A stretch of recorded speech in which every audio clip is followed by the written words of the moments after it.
Hello students.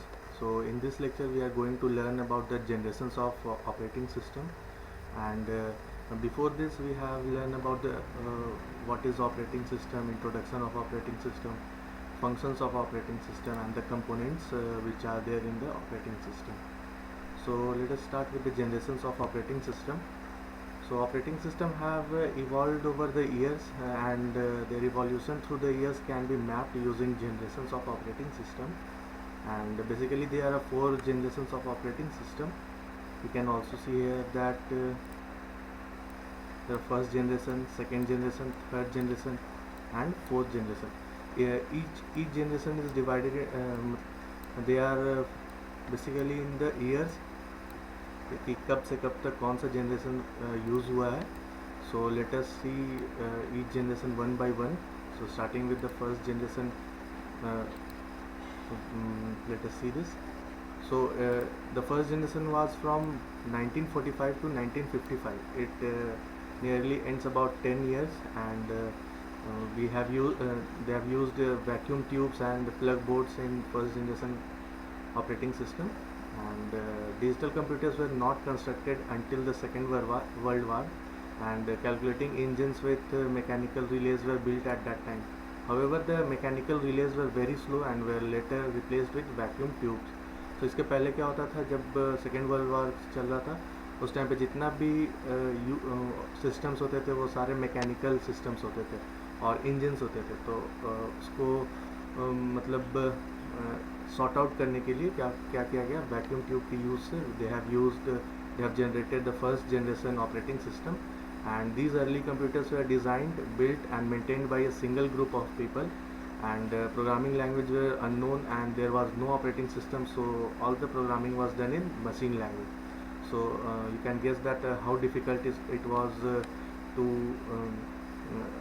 learn machine language and to develop each and every program and functions in machine language, and all the programs were numerical and calculations. So by the 1950s, punch cards were introduced, and this improved the computer system. Instead of using plug boards, programs were written on cards and read into the system. सबसे पहले जब हमारे पास plug boards नहीं हुआ करते थे तो क्या होता था कि कार्ड्स में कोड लिख देते थे, machine language code, and they use to punch it to the system, और जो भी सिस्टम रीड करता था उस कार्ड से रीड करता था. So it was very tedious job, and this was removed after the first generation operating system was launched. So this was about first generation. Let us see about the second generation operating system. So ये कब से कब तक था, 1955 to 1965. ये भी 10 years के लिए था, and there were transistors and batch systems in second generation operating system.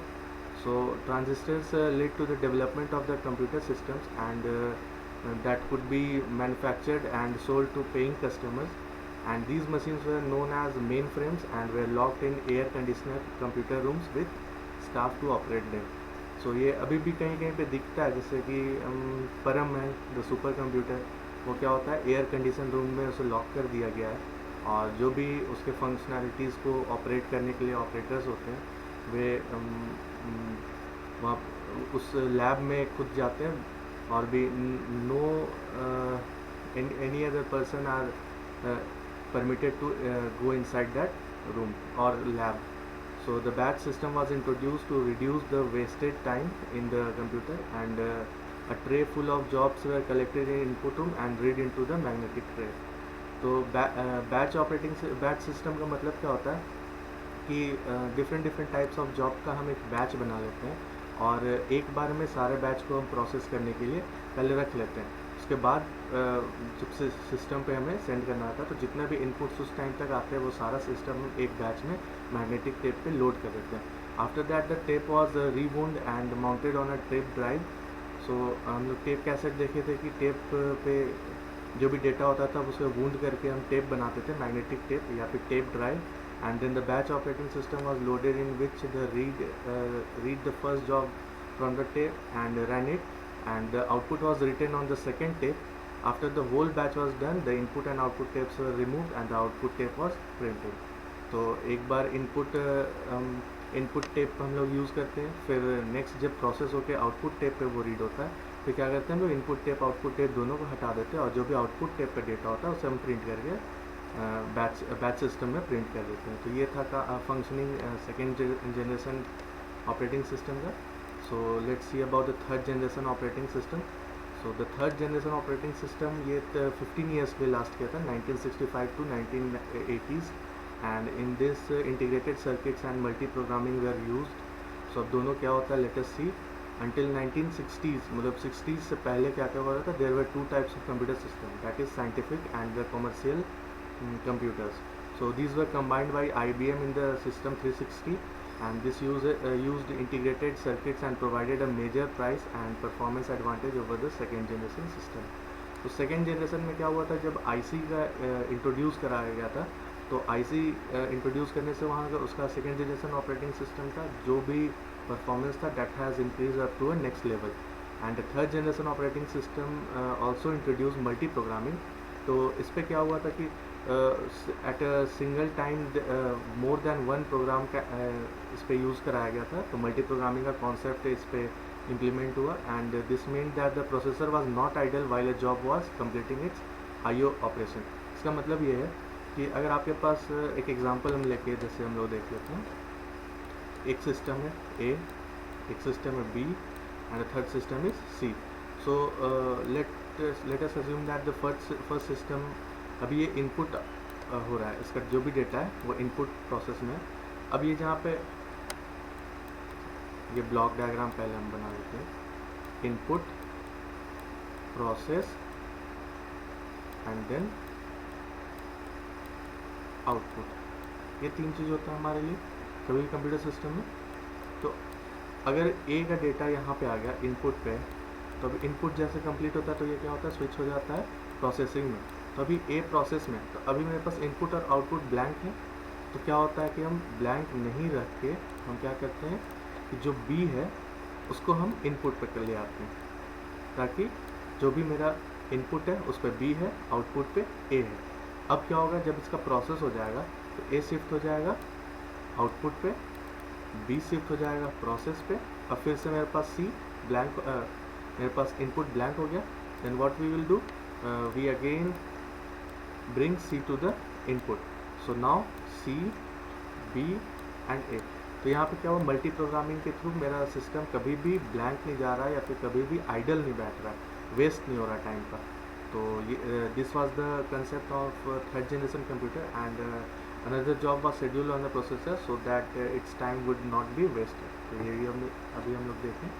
And the fourth generation computer operating system क्या था, वो अभी भी हम लोग यूज़ करें 1980s टू प्रेजेंट। ये PCs होता है हमारा, जो डेस्कटॉप लैब में जो PCs होते हैं वो। So personal computers were easy to create with the development of large scale integrated circuits.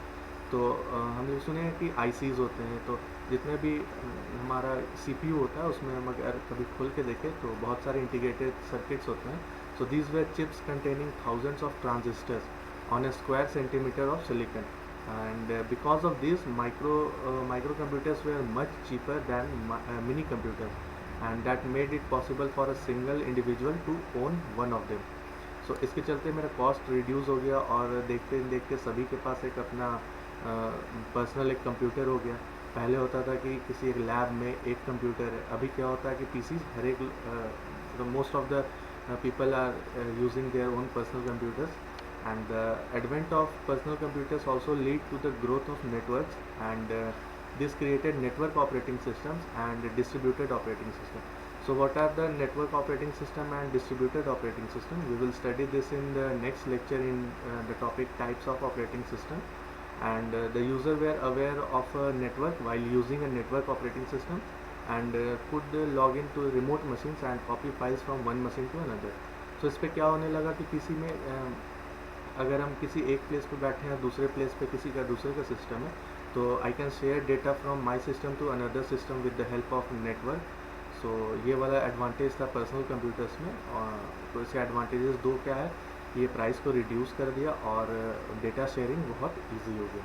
So these were the generations of operating system. So in the next lecture we will study about the types of operating system.